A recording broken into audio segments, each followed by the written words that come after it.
Donald Trump tweeted out several weeks ago to the brothers and sisters and the people of Chicago, including Mayor Rob Emanuel, that if they did not do something about the killing in Chicago, he would send in the National Guard.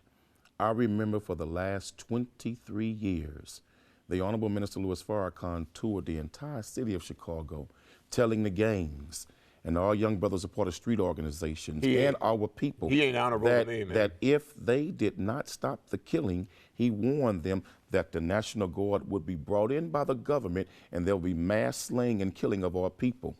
Our brothers and sisters must take some responsibility for themselves. Before Donald Trump does something like that, let's do something collectively as a people so that does not happen. But if you refuse to stop the killing, then you have earned judgment brought upon yourself. Our brothers must stop the killing, and all of us should take a vested interest across America to help them if we can to stop the killing. Well, why haven't you done that yet then? I don't understand. There's been a lot of speaking. Farrakhan has spoken out. He's also suggested that they're all armed and ready to go, so should the National Guard come in, they're going to be faced against what, an army of some sorts?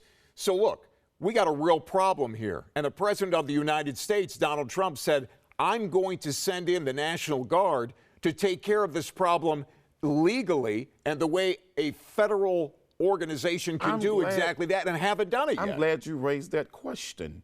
What we have been asking for, and many is much more stronger than many of us in Chicago in particular, what they've been asking for is resources. The unemployment rate is such at an all-time high. Poverty, depression, and alcohol and drugs breeds an environment like that produces that type of killing and crime. Why don't they take some of the money we've been sending to Iraq and Afghanistan? Why don't we take that money and invest in our young people in Chicago to give them the resources to where they won't be fighting over poverty? I know you're smarter than that. Why don't we take some of that money we spend it in drones, dropping bombs on innocent people, and put it in Chicago in the inner city to help them young people that all that develop money with material substance? They have no resources. All the money would be turned into booze, would be turned into drugs. They need to take it upon themselves to do that, and they don't seem to be doing that.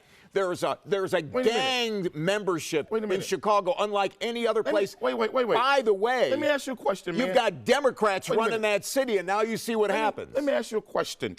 America sends billions to Israel every year, and there's killing between Palestinians and Israelis all over the place in that part of the region. Don't take it out of there. But how in the hell you going to sit and say they'll take the money and turn to drugs and alcohol? Are they taking that money and making drugs and alcohol in Israel? Well, if you give Israel some money, what about us in Chicago who are suffering right here in America? Don't look the other way, Quanell. Why should That's what happens. You all have never given money to black people. That's a Democrat running that city that doesn't do what he needs to do. Look, he doesn't treat the police officers the way they need to be treated. Before he ran that city, it was in that condition. This is a historical problem. Because there was another Democrat there. Because it's a problem all over America when we don't invest our own people, but we got money to fight wars.